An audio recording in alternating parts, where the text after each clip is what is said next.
Ils conduisent comme des fous. Il n'y a pas de ceinture. C'est hyper dangereux. Et on mange beaucoup. Voilà ce que retient Hugo de son voyage en Chine. Des gros mangeurs et des fous du volant. Rentré au début du mois en France, le voyage en Chine pour ses élèves aura duré 15 jours. Nous étions un petit groupe d'une dizaine avec des lycéens LV2 et puis des collégiens.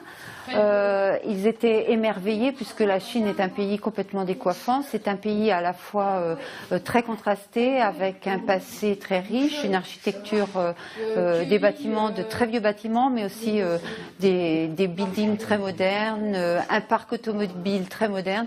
Donc c'est vrai que c'est complètement décoiffant pour nous jeunes Français et surtout Lyonnais. Moi, un des souvenirs qui m'a le plus marqué, c'est la beauté de ce pays au niveau des différents bâtiments comme la cité interdite, le temple du ciel et la grande muraille de Chine surtout.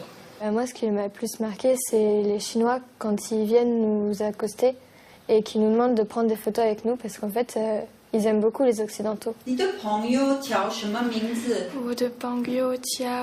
la classe de 4e, l'option chinois est donc possible à Saint-Louis. Déjà, j'espère que ça va me servir. Après, peut-être que je vais retourner en Chine plus tard. Ça peut être un plus par rapport aux embauches déjà.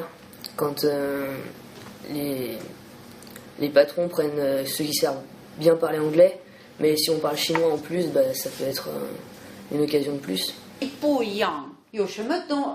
Il faudra à l'avenir de plus en plus compter avec les cours de chinois. Depuis 2008, ils sont dispensés au lycée Saint-Louis de La Roche-sur-Yon.